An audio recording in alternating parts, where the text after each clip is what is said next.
Աման, այս պահը հետաքրքիր է։ Ուրեմն անցյալ օրը մի հատ տղամարդ ա զանգում, բան,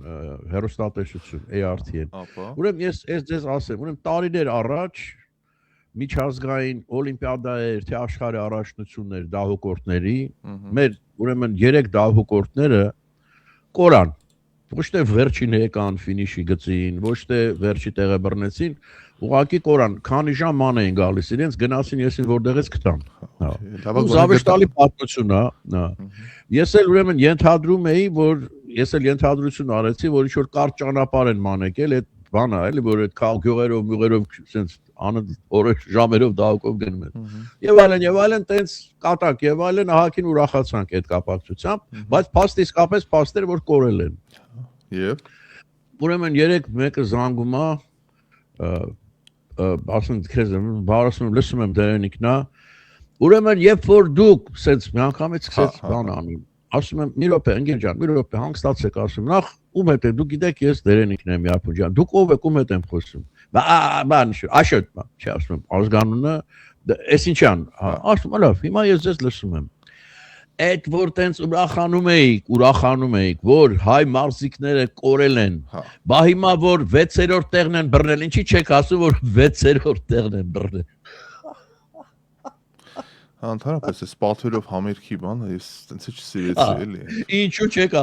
Գիտես ինչա, որ ինքը այնտեղ նստած դա իրան թվում է ինչ որ ինքը ուզում է, այդ պետք է ասենք մենք։ Ուրիշ բան է հուշեն ասեն, այսպես բաներ եղել, երևի չեք նկատել, միգուցե բան կլներ, ինչի՞ չէ։ Ասում եմ մենակ վատն եք, ինձ ասում Հայաստանի վերաբերյալ մենակ վատն եք ասում իբր թե էլի Աստված իմ խիղճ ունեք, այ սիրելիներ, այ հարգարժաններ,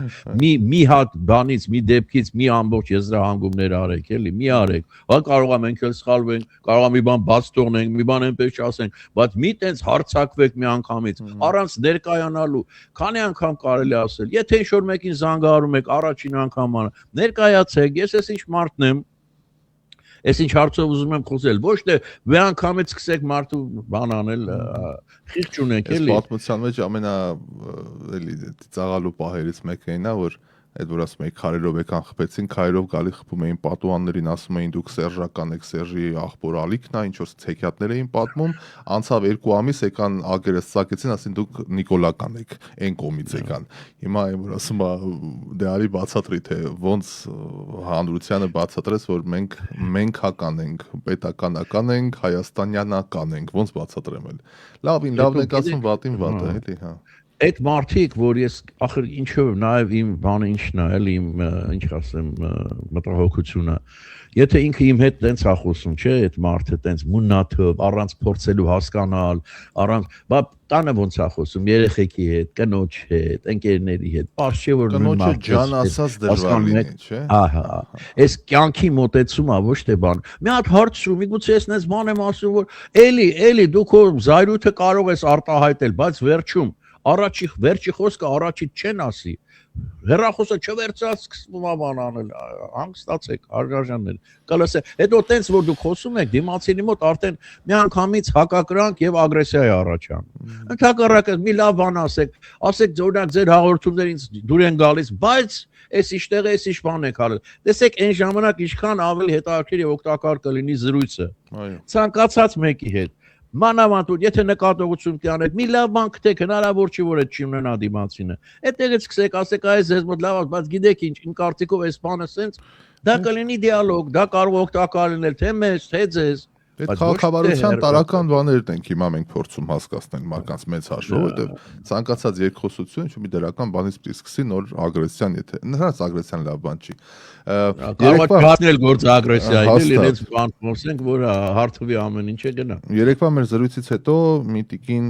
գրել էր մեկնաբանություններում, որ ինչ կարծիք եք, գուցե դպրոցներում էթիկայի դասեր սկսեն անցկացնել եւ Հայաստանում էթիկա եւ բիոէթիկա դասավանդեն։ Ճիշտ ասած, այդ մասին մտքովս երբեք չէր անցնել էթիկայի կանոններ, այսինքն սեղանից օգտվել, հասարակության մեջ ոնց պահել, ճաշելը ոնց լինի, հերթ պահել, այսինքն տարական վարվեցողության կանոններ, որոնք առաջին հայացքից թվում է թե բան։ Այո, իսկ թվում է դա պիտի բան լինի, ով որ ցանկանում է։ Հիմա օրինակ ինձ չեմ ուզենա որ ստիպեն թե ես սեղանում ոնց պատարակաղա ոնց պիտի բռնեմ էլի այդ Դες տարիքում ստիպել է բարձ է, բայց եթե մանկուց դպրոցում կամ ավելի ճիշտ տարական ինչ-որ այդտեղ որն է մանկապարտեզը, մանկապարտեզում գուցե պետք է։ Օրինակ հետաքրքիր էր, ես այստեղ որ եկա Ամերիկա, նաև այն բաներից որ զարմացա այն էր, որ մեկ էլ ասում է նամակ գրել են սովորում, էլի։ Այ մարդ ես մտա նամակ գրելը որն է, վերցնում ես, այսինչ ջան, բան sense գրում ես նամակ, դրա սովորելը որն է։ Պարզվում է որ չէ, պարզվում է որ նամակները մենակ այդ չեն, կա գործնական նամակ, կա ընկերական նամակ, կա սիրային նամակ, ոնց սկսես նամակը, միտքդ որտեղ բան անես, երբ բանա, մի ամբողջ արվեստ է դա։ Դե հիմա չգիտեմ, օրինակ սա մտնում է էթիկայի կանոնների մեջ, թե չի, հավանաբար մտնում է, հավանաբար։ Դե բանավոր խոսքի դասերը որ նայում ես, էլի, եթե գրավորը իհարկե ավելի բարդ է, բայց բանավորն է պակաս դժվար չէ, որ ինչպեսի ներածություն լինի, ակնարկ լինի թեմաներին, որի մասին խոսելու ես, որտեղից սկսես, զարգացնես, որտեղ վերջացնես, հա, այդ միտքդ ոնց զարգացնես, կուլմինացիային հասցնես ու ֆինալին հասցնես, այո։ Ախր սովետական տարիներին մեր մոտ դա մեծ խնդրեմ է բանավոր խոսքը, որտեղ սովետական տարիներին բանավոր խոսք գրեթե չկար։ Դու պիտի գրավոր տայիր, իրենք հաստատեին դա, հետո դու դա կարդայիր։ Ու սա տարիներով կրկնելով մեզ մոտ այդ բանավոր խոսքի բանը թուլացավ արդեն, հա։ Մարդիկ չեն էլ պատկերացնում բանավոր ոնց պիտի խոսես։ Բայց հա, չգիտեմ, կարելի է երևի։ Այդ կամ մասնավոր տենց դպրոցով որ ուզում է գնա սովորի, ոնց նամակ գրես։ Բժշկականի 3-րդ կուրսում բիոէթիկա դաս կար։ Երջանկայաշատար Տիկին Մինասյանն էր, այո, դասավանդում։ Հայաստանի երևի ամենա այսպես արիստոկրատ ասեմ, ինչ ասես մի տիկին էր, sense որ բացարձակ կապ չունի մեր իրականության հետ այդ տիկինը, ոնց որ լուսնից էլի չել, լավ իմաստով եմ ասում, որ ինքը այնքան նրբագեղ, sense բալերինա ոնց որ լիներ, հա ու էս մեր կուրսն եմ հիշում վերաբերմունքը բաննատ է, sense ու էս խեղճտիկինը, ջանիկս, ձախուկս, պետք է բան, պետք է ու մենք էինք նստած 600 ռոկով, հա, բարդ էր։ Մենք էլ որ ասեցիր, հիշեցի, տենց բոժի ադուվանչիկ են ռուսերեն ասում այդ տեսակ մարդկանց էլի, բան ունենք, ինչ որ Բալշոյ թատրից, ինչ որ բալերինա ա եղել թվերի մեջ եւ այլն, ու պարեր ուսուցանում էլի։ Մենք ռեժիսորական բաժինն էի սովորում, թատերականի, պար էին ուսուցանում մեզ։ Այդ ճիշտ քո ասացի նմանքիներ, մազեր այնքան սպիտակ են, որ դեղնել էին արդեն։ Ջերենիկ, если вы не придете на экзамен, я вам пятерку поставлю, ասեց։ Չգասից խայտարական։ Անում ասկոնակ ինչ էր անում դերենիկը, որ արծոտ է ասել։ Դե բա պարելիզից ինչ կարող ախր է։ Բայց այդ ցակիներ 5 դնեմ, մենակ մի արիեմ։ Ասի լավ, եղավ։ Մի հատ էլ 5 ստացել եմ, այ մարդ, ոնց բան անեմ։ Ուրեմն 5 տարի սովորում ես, թե 5 տարի ինչ պետք է սովորես թատերական ռեժիսուրա, ես չգիտեմ, շատ 1-2 տարի լավ, ինչև է։ Ուրեմն վերջի պետական քննությունը բանա, գիտական կոմունիզմ։ Ահա, Եվ եթե չհանձնես, դիպլոմ չես ստանում։ Այմար գնացի գիրքը նայեցի, այս հաստության մի հատ գիրք է, որ սիեզդը որ թվին ա եղել, բոլշևիկները էս, մենշևիկները էս, մի այմարդ ասեցի, հնարավոր չէ, ես չեմ կարող սովորել։ Վերջին խոսքի մեջ ասեցին, որ բան կա, մեկը կա, որ 50 ռուբլով անցկացնում է քննությունը։ Օսի, ոյակա։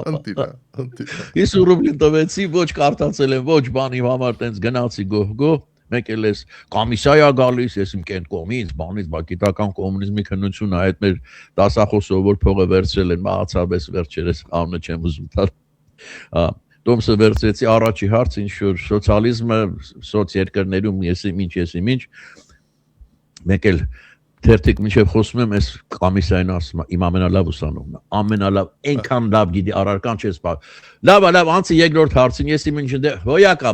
դերենիկ, շնորհակալություն, մամիկս տեսեք։ Շատ լավ։ Չեր արժի տանջվել այդքան էլ 50 ռուբլու համար։ Մանավանդ այդ առարկայի էլի, որ մեծ հարց է։ Ինձ հետաքրքիր է գերազանց սովորողները այդ առարկաների, նախ իրենց ոնց են զգում մեր օրերում, երբ որ բառացիորեն ջախջախվեց այդ կոմունիզմն էլ, սոցիալիզմն էլ, չեմ ասում գիտական կոմունիզմը, հա, եւ ոնց են ընդհանրապես էլի համակերպվում են արդյոք ստեղծված այս բարքերի հետ։ որովհետև աշխարհը այնքան գլխի վայր շուռ եկա, որ այն արժե համակարգը, որը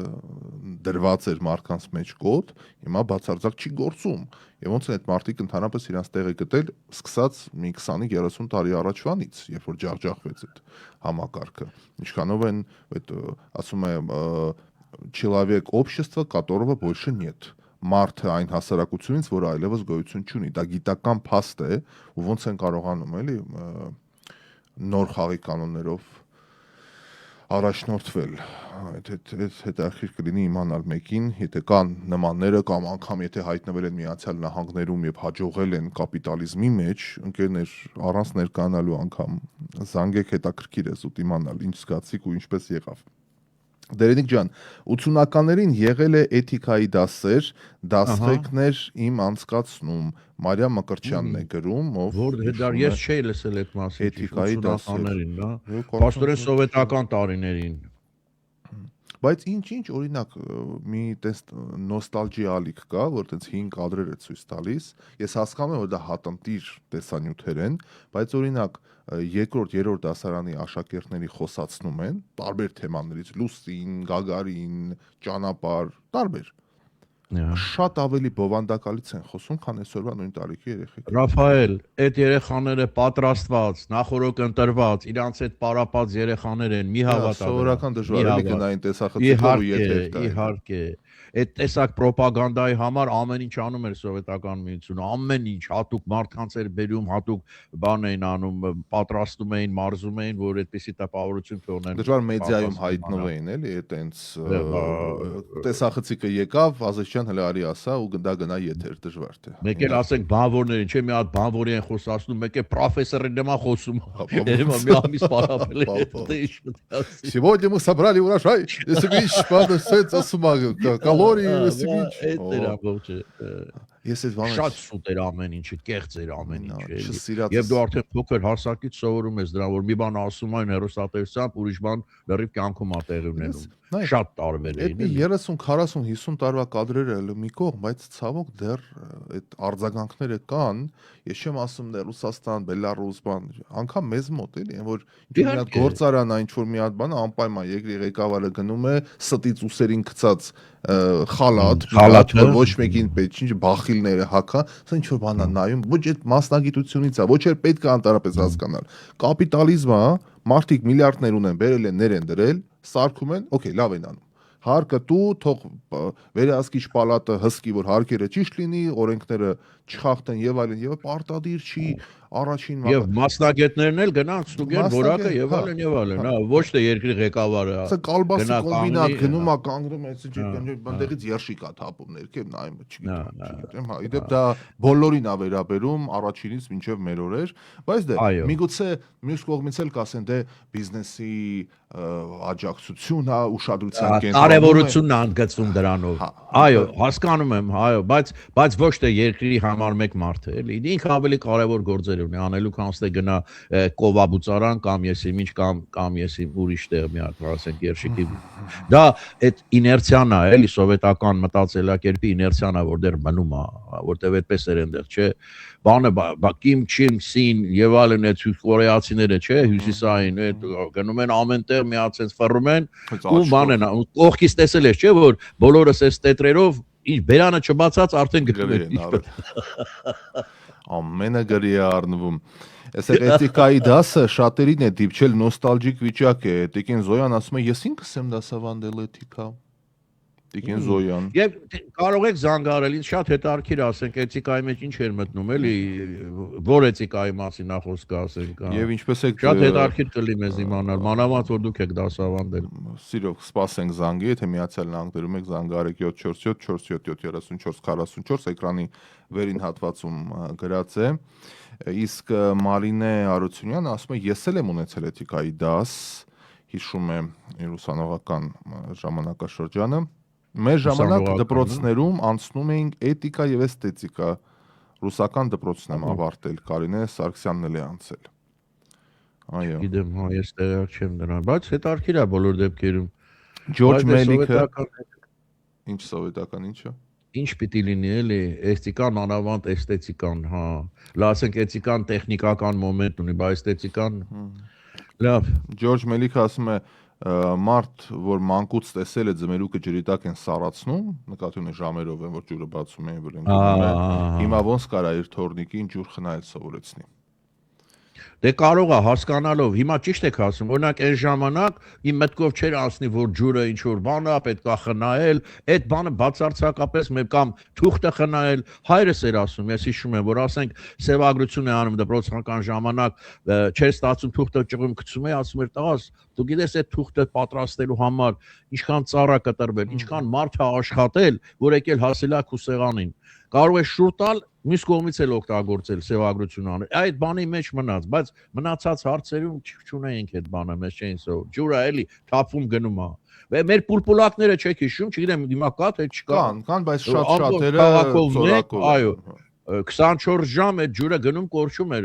այդ էլ բան չի։ Դրա համար մեզ թվում էր թե նորմալ բան է։ Իդեպ դրսից որ գալիս են զարմանում են մեր պուլպուլակների վրա, մենք ասում ենք, որ տես ինչքան զարմանում են ոչ թե որ այդպես ինչ ցայտաղբյուր, այլ ոնց կարելի է այս դարում, որտեղ ջրի կռիվ է 4 բոլորը, ժամերով, օրերով, տասնամյակներով վատնել, չնայած արդարության համար ասենք, որ շատ ցայտաղբյուրների այդ եզրերին ծորակ են դրել, որ բացում ես, խմում ես, փակում ես, պահպանելով իր գեղագիտական հաճույքը, իր ճարտարապետական այդ ձևերը, մենք սիրում ենք այդ քանդակել եւ այլն, թող լինի։ Ներողություն խնդրելու կուլտուրա չկա Հայաստանում, դժգոհում է Ռիտա Գրիգորյանը, դա եւս էթիկայի, որտեղ Ռիտա ջան, այդ ներողությունը թվում է մի բառ է, բայց այդ ներողություն խնդրելու տակ շատ մեծ կուլտուրա է թաքնված, շատ մեծ այդ քո սխալը ընդունելն է, դա հասկանալն է, որ դու սխալ ես արել եւ դա ցույց տալն է հանրային ձևով, որ ներողություն ես սխալվեցի։ Մենք դեռ ոչ մոտիկ չենք անգամ դրան բան անելու, հասնելու։ Թեմայի հետ կապված Գոհար Կարեյան ասում է ջերմ բարևներ բոլորին, իմ կարծիքով երեխայի դաստիարակությունը սկսվում է ընտանիքից, եթե օրինակ վերցնենք ներողություն խնդրելը, եթե ծնողը երեխայից, երեխան ծնողից ներողություն չի խնդրում, դրսում չի խնդրի ու չի խնդրի։ Այո, այդ էլի գալիս ենք ինձ։ Երեք էլ ենք խոսում այդ մասին։ Այո, իդեպ ովքեր դիտում են YouTube-ում, ընկերներ, դուք եւս կարող եք մեկնաբանել, մենք ընթերցում ենք բոլորի մեկնաբանությունները, մասնիկը դարձեք քննարկումների, նաեւ կարող եք բաժանորդագրվել, Facebook-ում դիտողներ էլ ընկերներ լայքեր արեք, շեյր արեք, դա շատ կարեւոր է մեր բաժանորդագրության համար։ Իդեպ monetization-ը YouTube-ում Հայաստանի տարածքում սկսել գործել։ Այո, վարչապետը այսօր այդ մասին խոսեց։ Դա լավ լուրերի շարքն է, կարծում եմ դա ազդակ կլինի յութուբերների համար, բլոգերների համար, ովքեր Հայաստանից տասնյակ հազարավոր դիտումներ ունեին, բայց մնում էին փաստորեն անվճար, որովհետև չէր վճարվում Հայաստանից, դա նաև YouTube-ին վերաբերում, ես էլ մեծ մասը էլի Հայաստանից մի 60-70%-ը Հայաստանի դիտողականություն եմ ունեցել, բայց 0 դրամ ա եղել տարիներ շարունակ եւ հուսամ, իհարկե 1-2 ամսից նոր բարձ կլինի, բայց հուսամ որոշակի դրական փոփոխություններ կլինեն, դրա համար բաժանորդագրվեք ալիքին։ Հետո այստեղ մի նրբություն էլ կա բարեկամներ, երբ որ YouTube-ից այսպես պաշտոնական օգտվում եք կամ բան եք անում, չէ, ինչ են ասում, բլոգ եք անում։ Այստեղ արդեն սկսում եք հասկանալ, որ չեք կարող ցանկացած երաժշտություն ընտրել, դնել, որ իրավունքները չունեք դրա, չեք կարող պատկերներ կամ բաներ օգտագործել, որը իրավունքները չունեք, այդ հեղինակային իրավունքի հարգանքը մեր մոտ գոյություն չունի։ Ով ինչ ասում է, ինչ պատկեր, որտեղից ուզում է գողանում, դնում է կամ երաժշտությունը ուրիշի, որ մարդը ստեղծագործել է, կատարել է, վերցնում դնում են իրանց ինչ որ բանի վրա ու կարծես թե դա նորմալ է։ Չէ, այլևս դա նորմալ չի լինելու, որտեղ YouTube-ը դա չի հանդուրժում։ Օրինակ նույն պատմության մեջ մեզ հաճախ ասում են, ինչի YouTube-ում ես ու կինս որ վարում ենք AM/PM հաղորդումը, ռադիոյով որ գնում է, իդեպ այսօր ունենք գնա 3 շաբթի, այսօր կա, ասում են ինչի YouTube-ում չեք դնում այդ հաղորդումը, նույն պատճառով, որովհետեւ ինքը երաժշտական հաղորդում է, ժամանցային երաժշտական, որտեղ երգեր է միանում եւ YouTube-ում դու չես կարող։ Հիմա ասենք մենք այստեղ քննարկեցինք ռադիոյով գնաց եթեր, մենք ռադիոյում հեռարձակելու իրավունքը ունենք, բայց նույն երգը YouTube-ում գնալու համար համապատասխան թույլտվությունները պետք է լինի, որը չկա։ Եվ բնականաբար բլոկ է անում։ Այդ հարգանքը ընդհանրապես չունենք, էլի, այդ բանի նկատմամբ, ստեղծագործական property բանի նկատմամբ, հա, այդ մարդու իրավունքն է դա, չես կարող ցանկացած տեղ տանելով։ Պատկերացրեք, դուք մի հատ երգ եք գրում կամ բան սուիտ եք գրում, մեկը տեսնում եք, մեկը այդ վերցրել իր ֆիլմի վրա է դրել, բա ո՞նց կարելի է այդպես, ո՞նց կլինի։ Այդ քո ստեղծագործությունն է։ իրավունքը շատ կաղում է Հայաստանում, շատ կաղում։ Իհարկե, ոնց որ քո մեքենան մեկը վերցնի քշի նման մի բան է դառնում, էլի, հա։ Մենք այդ կուլտուրան չունենք, բայց այս YouTube-ը արդեն կստիպի։ Տեսնենք։ Կհանի չի թողում եթե գնա, եթե Հա, բլոկ է անում ու մի քանի անգամ նկատողությունից հետո էջդ կփակի ու քո ID-ով, MyD-ով դու էլ չես բացի ալիք, որովհետև դու կոպիտ չէ, հանցագործ ես, դա էլ է հանցանքի։ Գող էլի, գողանալ, հա։ Բրյուսելում երբ պատահական կպնում ես մարդուն, անմիջապես երկու կողմից ներեցեք, ասում են հաճելի, հագան է ասում։ Ինչ լավ է, որ լսում եմ նման բաներ, չէ, իսկապես էլի, ահա ուրեմն մենակ ես չի որ գնահատում եմ դա, ինչ դա ու եւ դա սենց գնանք առաջ, էլի, վստահ եմ մի քանի տարի հետո ավելի լավ, արդեն ավելի լավ է։ Առաջ ընդհանրապես այդ բանը չկար։ Զանգ ունենք, տեսնենք արդյոք թեմայի շուրջ է զրույցը, ասենք բարի օր, տեսնենք ով է միացել, բարև ձեզ։ Բարև ձեզ։ Այո, բարև ձեզ։ Բարև ձեզ։ Բարև ձեզ։ Վերջապես ես ձեզ շատ հաճելի է ձեր ձայնը լսել, ես շատ ուրախ եմ եւ շատ մեծ հաճույքով նայում եի ձեր հարցազրույցը Արայիկ Հարությունյանի հետ։ Շնորհակալ ենք շատ։ Դուք խոսում եք կուլտուրայից, ներողություն խնդրելուց, եթե անկեղծ, այո, իսկապես Միացյալ Նահանգներում ամենազարմանալին դա է, որ մանկապարտեզից երեխաներին սովորեցնում են անգամ տատիկներից ներողություն խնդրել, եթե ինչ-որ մի բան ցանկանում են վերցնել։ Երբեմն դա այնքան է լինում, իսկ ես 6 թողնիկ ունեմ, որ ինքս հոգնում էի։ Սառնարանը բացելուց, ինչ-որ մի բան վերցնելուց, անընդհատ, I'm sorry։ Կարող եմ սա վերցնել, կարող եմ դա անել։ Իհարկե նախանձով ես նայում եւ կարոտում ես, որ նույնը Հայաստանում լինի, եւ եթե մեր երեխաները, ովքեր գալիս են Հայաստան եւ այդպես են իրենց պահում, շատ հաճախ զարմացած վրաներին են նայում, որ որտեղից են եկել ես երեխաները մամայի բալա են։ Դա էլ է մեր մենտալիտետն է։ Կոպիտ քարերի մեջ երևի այդպես ենք մեծացել։ Բայց ասեմ, որ կյանքը շատ փոխվում է։ Rhode Island-ը սարսափելի ջուների մեջ էր եւ պատկերացրեք փողոցները չեն մաքրել։ Մեզ մոտ դժգոհում են Երևանում, որ այ փողոցները չեն մաքրում, երկրորդ օրն է մեր մոտ փողոցները չեն մաքրված։ Ամբողջ սառույցի մեջ եւ մարդիկ չեն կարողանում անգամ տանից դուրս գալ։ Ոչ աշխատանքի գնալ, բնական է, ոչ դպրոց, ոչ մի բան։ Ձյունն էլ արդեն այնպիսին է, որ նույնիսկ ավտոմեքենաները, եթե ուզենան մաքրեն, ես չեմ պատկերացնում ինչպես են մաքրելու։ Իդեպ Այնպես որ պետք է Rhode Island-ում տեսանք շատ մեծ զնաբուկ ու բան է։ Այո, սարսափելի վիճակ է, բայց դրան հակառակ ես իմ Facebook-ի էջում էի դրել, մենք ապրում ենք մեծահասակների շենքում, աշխատողը այդ ձյունին մի քանի անգամ ճեմուղին էր մաքրում եւ ես նույնիսկ նկարել էի, որ ինքը այնքան պատասխանատու է, որ դա իր աշխատանքն էր ու չէր նայում այդ ձյունը բոքին, ստիպված մաքրում էր, իմանալով, որ միևնույն է, ոչ մեկը դուրս չի գալու եւ չի քայլելու։ Կոնտրաստը սա է։ Միտեղ պատասխանատվության զգացում, միտեղ ներելու, ներողություն խնդրելու իսպար բացակայություն։ Շատ հաճելի է, որ կարողացա ձեզ միանալ։ Շատ շնորհակալ եմ։ Անկեղծ եմ ասում։ Շնորհակալ ենք ձեզ, էլ ամենայն բարիք, ջեր բարևներ Rhode Island-ի մեր բոլոր հայրենակիցներին։ Մերսի, Ջունարատ։ Մերսի։ Ապրեք, լավ որ ձեզ։ Rhode Island բարեկամներ, ով աստված իմ, լրիվ բան, հա, East Coast։ Ձնաբուկ հյուսիս, տեսնում ենք ինչ է կատարվում, բավականին ձնառատ է այս ժամանակում համբերություն։ Նյու Յորքը նոր քաղաքապետ ունի։ Թողնքն էլ մաքրի։ Ահա։ Ավինյանը ոնց է մաքրում Երևանի փողոցները։ Դեպ, ահա։ Հիմա կարկատում են բաց թողնված այդ հատվածները, որը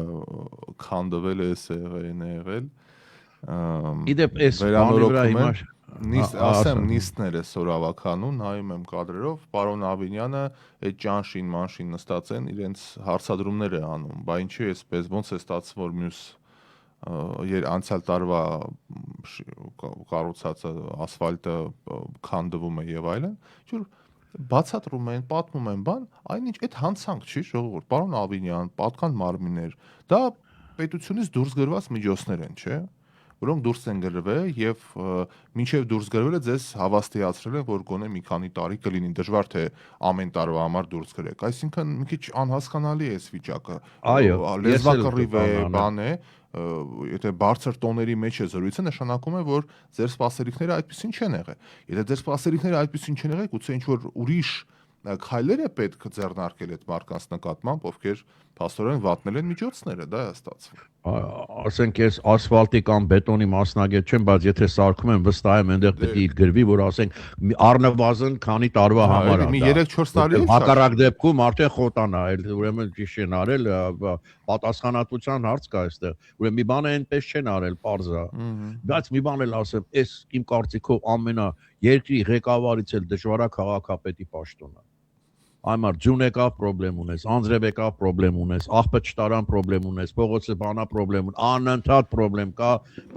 ու չի դադարելու դա, այլ որ քաղաքի քաղաքապետ ուզում ես եղի։ Ես իսկապես էլի շատ դժվար գործ է։ Ամեն ինչից ամեն մեկին հասնես, ամեն տեղ։ Ու միշտ դժգոհ, ամեն ինչը դժգոհ։ Այո, քաղաքապետ հնարավոր չի։ Միտեղ տես մեր տիկինն էլ Ամերիկայից է բաղաքում, բայց այնտեղ նենց վիճակ է փոթուր, երևի չեն հասցրել մաքրել, բայց դա պետք է մաքրես, քաղաքապետ ես, մաքրի ոնց ուզում ես։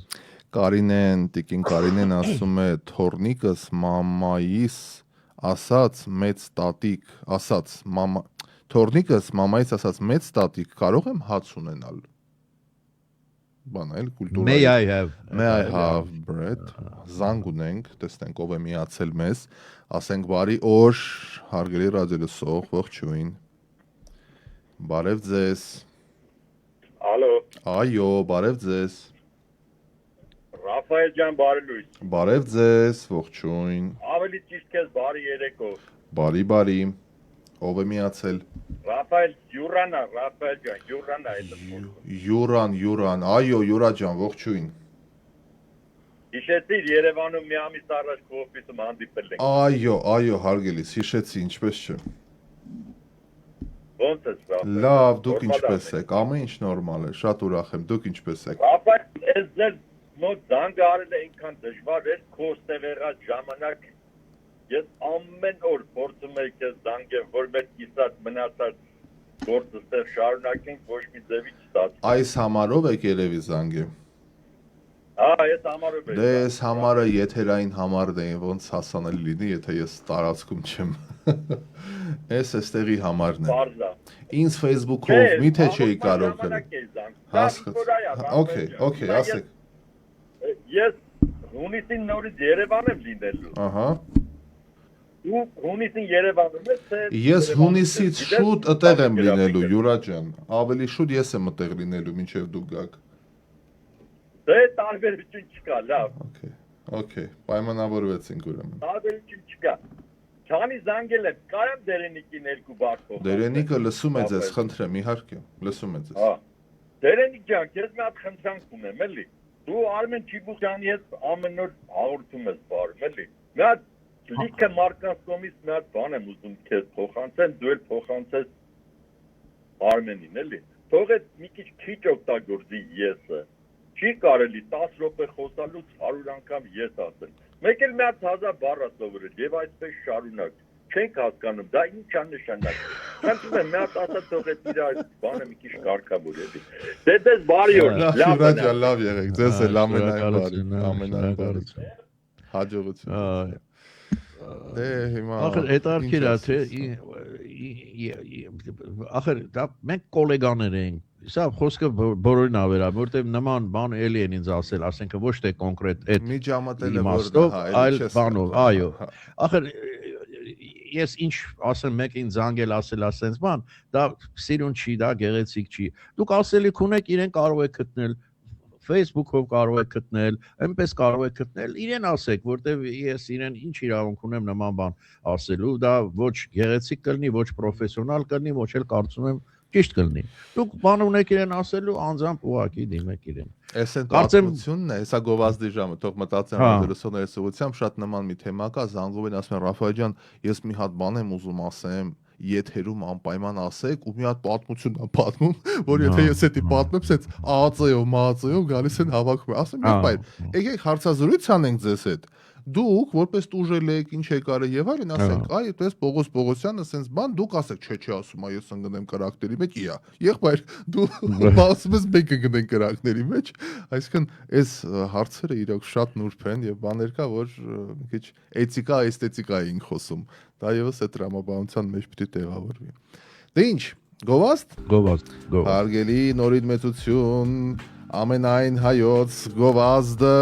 որը մեր ռադիոյի ամենակարևոր բաղկացուցիչ մասն է մեր ազատության, մեր անկախության եւ մեր ինչու՞ չէ արդարության չափանիշը, որովհետեւ ի հեճուկս բոլոր բամբասանքների մենք ֆինանսավորվում ենք բացառապես մեր ընտիր գործընկերների միջոցով, ոչ քաղաքական գործընկերների միջոցով եւ ազնիվ ու արդար գործընկերների, ովքեր իրենց բիզնեսը զարգացնում են նաեւ մեր ռադիոյի միջոցով։ Լսենք, վերադառնանք, շարունակենք։ Եվ մենք եկանք հարգելի բարեկամներ, եւս մեկ անգամ բարի օր բոլորին, ովքեր միացել են մեզ, ուղիղ եթերը շարունակում է, սա դեմ դիմացն է Ռաֆայելի եւ Դերենիկի հետ, որը 3 շաբթի վերջին աշխատանքային շաբաթը 2-րդ ամսվա եւս մոտենում է ավարտին, ամենակարճ ամիսը 28 օր ենք, 24-ն է այսօր փետրվարի։ Քաղցր դադար ունենք, ես բանեմ ցույց տալի, չգիտեմ վերջին անգամ տեսել եք, գիտեմ քաղցրի հետ սեր չունեք, բայց սովետից այսօր շատ խոսեցինք։ Սովետ բան մոսկովյան գրիլյաժը հիշում եք։ Այդ բոլոր կոնֆետները այստեղ խանութում կան, Ռաֆայել։ Գիտեմ, իհարկե կան, ուղղակի նկատում եմ վերջի անգամ քաղցրակեր չեք, էլի, այդ իմաստով ասում, երբեք կարմիր գլխակը, միշկը, ծուրթատ արջուկը եւ գրիլյաժը, որը արդեն քմահարանք է դարձել, առաջ ինչ հաստենց մեծ ատամները ջարդում շուր է իրանում, հիմա կպտում ես, բացում ես Եվ ալոն, որը էլ չկա, բռնաբար։ Ճաշակը, որ փոխվում է, չէ, ժամանակի ընթացքում, իհարկե բոլոր իմաստներով է փոխվում, երաժշտական, թատերական, գրականության, նաև ուտելիքի նկատմամբ է փոխվում։ Այնքան հետաքրքիր է, որ մի քիչ ինքդ քեզ հետև նայում ես, չէ, ասենք մանավանդ ու մի քիչ երկար ես ապրում, բախտդ բերում է, հետ ես նայում, իսկապես ինչ փոփոխություններով ես անցել, ինչ փոփոխություններով։ Ես հիշում եմ, օրինակ գրեչկան ինձ համար պատիժ էր, պատիժ։ Մանկապարտեզից ատել եմ, հոտից, բան։ Հիմա ուշքս գնում է գրեչկայի համար։ Ոնց է այդ տեղում ես չգիտեմ ինչ է կատարվում։ Վերջի մի տարի սկսեցի միրգ ուտել։ Միրգ ընդհանրապես չէի առնում ես, ինչ էլ առնում էի, մնում փչանում էր։ Հիմա չէ, երեկոյան կտրում եմ, չեմ զլանում, խնձոր, խաղող, ես իմ տարբեր բաներ կտրում, սարքում դնում եմ դիմացս եւ ուտում եմ։ Հրաշալի, անուշ լինի։ Ջորջ Մելիքը ասում է, բայց Մեքսիկոյում խառն է, շատ խառն է։ Դե խառը պիտի լինի, բա ինչ պիտի լինի, նարկոկարտելներ։ Ընդհանրապես մենք երեք խոսեցինք այս թեմայի շուրջ, շատ չծավալվենք էլի, բայց նայեք, այդ մարդիկ, այդ կարգի մարդիկ միշտ իրենց կողք ունենալու են աջակիցներ, ովքեր տասնամյակներով մեծ փողերի տեր են դարձել, մեծ հնարավորությունների տեր եւ ունեն իրենց իշխանությունը, որոնք եւ հիմա դուրս են եկել իրենց գործառույթների համար, իրենց շահերի, բա ինչ ասես, միլիարդատեր մարդիկ են, երկրի կեսը իրանցն է, ասես պիտի նստեն սպասեն, երբ են գալու իրանց սպանեն։ Բնականաբար իրանք էլ հակահարված են տալիս եւ բա այդ աշխարհի բանն է տենց։ Պիտի թույլ չտաս հասնի պետության մեջ, ով որ Մեքսիկոյում եղել է, կհիշի, որ այնտեղ ուրեմն բաներ կան, այդ մեքենաները, որոնց վրա ոչ թե զենքով են, այլ ավտոմատ բաներով են այդ գրանատամյոտը։ Չէ, բաներ են այդ, գնդացիրներ են, հսկայական են, որ այո, որտեվ բանակի դեմ են կռվում իրենք, բանի ստեղի նման չի, որ կողքից մի ատրճանակ կախեն ու բան անեն։ Մեքսիկան լավագույն օրինակն է, թե ինչպես համեմատում ենք Ամերիկայի կողքը կա Կանադա, երկու հարևան ունի, կա Կանադա եւ կա Մեքսիկա։ Թե ինչպես նույն հողում, նույն ջրում, նույն կլիմայում, նույն նոր աշխարհ բացահայտելով, որը երկիրը գնա ժողովրդավարության ճանապարհով, ստրկատիրություն էլ ունեցել, ինչ ասես ունեցել է գանգստերներ, բայց կարողացել է այդ ամենը գիտակցել, հաղթահարել ու ուր է հասել, եւ երկիր, որը ոչ միայն չի հաղթահարել այդ ամենը, այլ դա դարձրել է ապրելակերպ, ինքը ինչ լեվելի մեջ է։ Նույն երկիրը, նույն հողն ու ջուրը, տեսեք, Ամերիկայի կյանքը, Կանադայի կյանքը եւ Մեքսիկայի կյանքը։ Ոստի, որ ասում են, այդ հիմա մենք էլ ենք դե այդ ընտրության արժեվ Հայաստանը։ Տեսեք, ինչա կատարվում ու հասկացեք, թե ինչ ընտրություն պիտի կատարի Հայաստանը։ Դարերով նույն կեղտի մեջ ենք, պիտի դուրս գանք այդ կեղտից, որ կարողանանք որոշակի բարեկեցության հասնել։ Չէ, մնալու ենք էլի գողապետական սկզբունքներով, նույն բաներով, մենք էլ մեր կարտելները ունենք գաղտնիքը այդ։ Մենակ մի փաստ է, էլի, այն փաստը, որ Միացյալ Նահանգները ստերկատիրական համակարգից մեկ էլ սևամորթը դառնում է երկրի ղեկավար։ Մենակ այս փաստը, որ նայեք, թե ամերիկյան հասարակությունը ինչ պատմական ճանապարհ է անցել, ստրուկ ունենալուց, որ կարող էր անգամ սպանել 60 տարվա մեջ։ Չէ, հասավ այնտեղ, այո, որ սևամորթը դարձավ երկրի ղեկավար։ Այսինքն, ինչքան բարոյական ու մտավոր առաջընթաց է գրանցել Միացյալ Նահանգները, որտեղ ստերկատիրությունը մարդակիրության նման մի բան է, ահա որ մի բան է, ահա որ, եւ ոչ այդքան հին անցյալում, էլի 11-րդ, 12-րդ դարչեր, Եվ հիմա դարձավ, տեսեք, այսինքն մի ասեք, որ հնարավոր չի, ամեն ինչ հնարավոր է, եթե երկիրը ղեկավարում են կարող մարդիկ, ավելի շուտ ընտրում են, ժողովուրդը ընտրում է այն մարդկանց, որոնք կարող է երկիրը առաջ տանել։ Էս է, որտեղ ժողովրդի ինչ-ինչ այստեղ ընտրությունները իհարկե 100%, բայց համեմատաբար արդար ընտրություններ են, եւ դրա համար ժողովուրդը կարողանում է այս ձևով իր կամքը ցուցադրել եւ իր երկիրը տանել այն ճանապարհով, որով ուզում է մեծամասնությունը երկրի, ժողովուրդը։ Տեսնենք մեր մեծամասնությունը ինչ կուզի։ Այո, եւ այդ կապակցությամբ բան ունեմ, նորություն ունեմ, ուրեմն Եվրոմիությունը պատրաստվում է օգնել Հայաստանին հունիսին նախատեսված խորհրդարանական ընտրություններում Ռուսաստանի միջամտությունից խուսափելու համար։ Նախ տեղակայելով Կրեմլի ապատեղեկատվության դեմ պայքարող հիբրիդային արագ արձագանքման խումբ։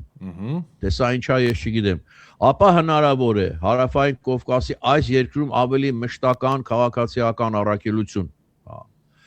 Ուրեմն Հայաստանի արտաքին գործերի նախարար Բրյուսելի հաստիագրված նամակը մեր նախարարի, որով Արարատ Միրզոյանը փետրվարի 13-ին խնդրել է արագ արձագանքման խումբ ուղարկել Երևան։ Եվրոմիության նմանատիպ մոտ 20 հոգանոց խումբ էր ուղարկվել Կիշինյով, անցյալ տարվա խորհրդարանական ընտրությունների ժամանակ աջակցելու Մոլդովայի իշխանություններին սոցիալական ցանցերում Ռուսաստանից տարածվող ապատեղեկատվության վաղ հայտնաբերման եւ հակազդման գործում։ Այմար մի ամբողջ բան է, ինստիտուտ է հաստանում եք դրա դեմ պայքարը։ Դելեգացիա։ Եվ Բրյուսելը եւ Կիշինյովը այս նախագիծը հաջողված են համարել եւ Եվրոմիությունը այժմ ցանկանում է նույն իրականացնել նաեւ Հայաստանի համար կարեւորագույն ընտրությունների շեմին, որոնց վրա ինչպես սպասում է Ռուսաստանը, ես դրան չեմ կասկածում, կփորձի ազդել։ Եվ տեսակ Կիշինյովում հաղթեց արդարությունը, այմարդ կարողացան փաստորեն այս մարդիկ գործով ապացուցեցին, որ կարող են եւ հիմա բնական է, որ մենք հրավիրում ենք իրենց Հայաստան, որ նույն բանը մեզ օգնի։ Մի հատ կարևոր բան կա, իդեպ ռադիոլսողը գծի մեջ, հեսա կասեմ ալով, մի րոպե սպասեք հարգելիս, բայց շատ կարևոր բան կա, Մոլդովան տենց մեծ համայնք չունի Ռուսաստանը, որ ինքնաթիռներով բերեն եւ կցեն ընտրություններին, իսկ մեզ դա սպառնում է տասնյակ ինքնաթիռներով։ Առավել եւս ուրեմն մեզ պետք է այդ օգնությունը, ուրեմն առավել եւս է պետք է այդ օգնությունը։ Ով է միացել, բարև ձեզ։ Բարև ձեզ։ Ռաֆայել ջան եւ Դերենիկ ջանը։ Բարև ձեզ։ Անցած հետևում ձեր հաղորդումը մի հատ հետաքրքիր բան էր, որ ուզում եմ հիշեցնել։ Իրանում 1979 թվականի հեղափոխության ժամանակ այդ կրոնական ղեկավարը խոստումներ տվեց ժողովրդին,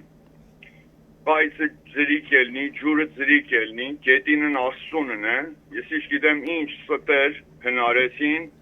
ամեն ինչը ծրիկ ելնի, ես ելնի են ծրիկ ելնի, հետո եկան այս երկրի գլխին այդ պարտես Իրանի գլխին այդ խաղեր խաղացին ու այդ ժողովրդին այդ օրը գցեցին։ Հիմա էլ էս մեր ղեկավարության էս մարդիկ որ կանգնում են, այ էսի ծրիկ ելնի, տաքսից չեք tax վճարի, ես չգիտեմ, մենք էսի ծրիկ անենք ձեր համար, գործարան կբացենք ձեր համար, ամեն այդ խաբեությունները հիմա տեսնում եմ Հայաստանում առաջ գալիս, այդ խոսքը զրույցները։ Ձերի պանիրը որտեղ պիտի գտնես։ Այս ժողովուրդը պիտի հասկանա սրա մասին։ Դե։ Այդպես բան չկա, ձերի բան չկա։ Հուսանք կհասկանա հարգելից։ Շնորհակալ ենք համեմատականի համար։ Ձեզ լավ օր, շնորհակալ ենք զանգի համար։ Եվ հենց այդ կապակցությամբ արագ ասեմ, ժամանակը սպառվում է, ուրեմն ուսանողները իրավունք ունեն բողոքելու, սակայն պետք է հասկանան կարմիր գծերը, Իրանի կառավարության խոսնակ։ Առաջին անգամ եմ ես լսում, որ Իրանի կառավարությունը պաշտոնապես ասում է, որ իրավունք ունեն բողոքելու։ Ուրա հասել գործը, պատկերացրեք արդեն, որտեղ չեն ուզում նորից մեծ կոնֆլիկտ բարձրանա, որտեղ ուսանողները նորից ոտքի են կանգնել Իրանում։ Եվ կարծում եմ, որ արդեն ինչ որ բաներ իմ մոտ այդպիսի տպավորություն է, որ ինչ որ բաներ լինելու են արդեն, որ ասենց չի մնալու արդեն այս ամեն ինչը Իրանում։ Էլի զանգ ունենք, եւս մեկ ռադիո լսող է փորձում միանալ մեզ, հաշված րոպեներ են մնացել, բայց ասենք ալո ով է միացել ողջույն։ Բարև ձեզ, Ռաֆայել։ Բարև ձեզ, բարև։ Ոնց եք, լավ եք։ Լավ, դուք ինչպես եք։ Լավ եմ, շնորհակալություն։ Լսում եմ ձեզ էլի։ Գիտեք ինչ կուզեմ խնդրեմ ձեզանից։ Ասենք, ոնց ասեմ, մի հատ Աննա Մկրտչյան կա Կարապետյանի խմբում, այն օրը հաղորդում էր տալիս Facebook-ում, որ գործարան չէ, ծննդատուն է կառուցել ինքը Վանաձորում։ Մի հատ այդ կարգի սուտը, ասենք, մի բան որ անում է, սա տեղ տալիս էլի, ու ժուրնալիստը չի հարցնում, բա 25 տարվա մեջ ծննդատները ինչ եղան, որ կարիք կար Վանաձորում ծննդատուն սարքելու։ Այդքան դիշովի բաներ են անում, էլի։ Ես երեք ձեզ հանգել էի։ Հիշում եմ ձեզ, ձենից ճանաչեցի։ Աշխարհի առաջ, աշկերի առաջ մենք Սալվադոր ենք, մինչև 18 թիվը։ Հիմա ուզում ենք երկից դառնանք։ Հիմա գիտեք կենասմահու կռիվը, ամեն ինչ անել է պետք, որ կուտը չուտեն։ Գործարան ասելով, ասենք շենք սարքեն գործարան գրեն։ Մեկը չկա հարցնի, ինչի գործարան եք սարքում, տեխնոլոգիան ով է ձեզ տալի, ինչ կադրեր ունեք։ Ես վստահ եմ այսօր, որ Հայաստանում, եթե ուզենաք 10 հատ սլեսար կամ պլոտնիկ ճարեք, չեք ճարի, հաստատ չեք ճարի, որակավոր, ոչ թե փինաչի։ Այդ գործարան ասելով, այդ ստի համար խիչ եմ պատժում, ասեն լարի տենակ այդ ինչ ծրագիր ունես, գործարանի ուրա, ինչ տեխնոլոգիա է, ինչ ես արտադրելու, որ շենք սարքես, որ է զավոդ գրես, այդ մարդը գալի է, թե ինչ անի։ Պատկերացրեք մեր երկրի վիճակը ինչքան է մակարդակը, իջել, որ այդ կարգի ուտում են։ Տեսնենք ուր գնա այդ ամենը։ Դրա դեմ էլ օրենք չի խաղում, դրա դեմ պետք է արդարության համար ինչ պետք է անի։ Իրանց մեթոդները կիրառեն հենց իրանց դեմ, ուրիշ ձև չկա։ Եթե այդ կեղտը չմաքրվի, մեր երկիրը ընկնելու է միջնադար։ Մի 20 տարի հետո դառնալու են կասորի։ Ախր իրենց օրենքները, որ իրենց դեմ կիրառենք, մենք իրենց նման կդառնանք, հասկանում եք, դա մենք չենք ուզում, չենք ուզում իրենց մտերներում։ Իսլամական երկրում կրոնի տարբերություն, քրիստոնեական երկրում դաժե գլենդելում լուսվում են։ Գլենդելում դուք չեք կարող 4-րդ սերունդի հայց ուստակ։ Կարող է հայախոս լինի, բայց հայ էլ չկա։ Բարի հակից լսեցինք։ Դևելամիկում Ռուսաստանի կողմերին չեզոքացնել, եթե դες ծրագիր կա, 6 ամիս չես ապրել, չես կարող ստեղծել 10։ Ես այդ բանին կողմնակից եմ, ի դեպ ասեմ, որ 6 ամիսը չգիտեմ, բայց գոնե մի տարի Քոչարյանի դրության ժամանակ եթե դու չես ապրում Հայաստանում, թեպետ քաղաքացիություն ունես, դու չես ապրում, ես ձեր հետ համաձայն եմ։ Իրոք, դու չպիտի որոշես այն մարդկանց ճակատագիրը, ովքեր ցեղով այստեղ են ապրում տասնամյակներով։ Լրիվ համաձայն եմ, բայց դա օրենքում կա 4 տարի պիտի Հայաստանում ապրած լինես։ Թեկնածուն եք դուք ասում, ընտրելը նկատի ունեմ։ Եթե դու քո կենսական շահերը դրսում ա, դու կենսական շահերդ քո դրսում ա, դու հա ծնով անձնագիրը ունես։ Դու ինչի պիտի գաս որոշես իմ ծնողը ես ու երեխես ոնց ապրենք, դու ես ցավն ու դարդը չգիտես ոնց ա եղել։ Ես ձեր հետ համաձայն եմ։ Շնորհակալ ենք զանգի համար, հարգելիս, լավ օր ձեզ։ Ես Կարապետյանի կուսակցությունը չգրանց այդ դաշնակների համար։ Ստեղծ է շատ դաժան պայմաններ, որները միկրոսկոպ դնել ու հետևել դրանց։ Okay. Բարի։ Ամփոփենք հաղորդումը։ Այստեղ հա մի նկատողություն եմ ուզում անել, որտեվ այդ բանը շատերն են նման բան ասում, որ իրենց ձևով իրենց պետք է վարվել։ Ոչ, իրենց պետք չի վարվել, որտեվ մենք իրենց պես որ վարվենք դառնանք իրենց նման։ Մեզ իրենց պես պետք չի, մենք մեր ձևը ունենք վարվելու, այսքանը։ Դե լավ։ Շնորհակալություն, որ մեզ հետ եք նորից։ Այսքանը այսօրվա վաղը սիրելիներ։ Ցտեսություն, Դերենիկին ասում ենք ցտեսություն հանդիպելու ակնկալիքով, հարգելի բարեկամներ, ես հիշեցնեմ, որ AM/PM հաղորդումը վերադառնում է այսօր մոտ 45 րոպե անց ունենալու ենք մեր երաժշտական Վիկտորինան, մեր լավ գործընկերներով, մեր հրաշք ռադիոլսողներով, դուք մասնիկն եք դառնալու քննարկումների, այնպես որ մնացեք FM 107.5 HD3 հաճախականությամբ, մի փոքր շունչ քաշեմ եւ արդեն Արմինեի հետ կգամ մեր AM/PM անցկացնելու համար, տեսնենք թե երկար դադարից հետո, հա մոտ 3 շաբաթ դադարից հետո ինչ երաժշտական ընտրություններ են եւ որքանով եք այդ երգերը կռահելու, բայց մինչ դա շնորհակալ եմ մեր հրաշք գործընկերներին, ովքեր մեր հետ են, մեր կողքին են եւ շարունակում են ընթացքը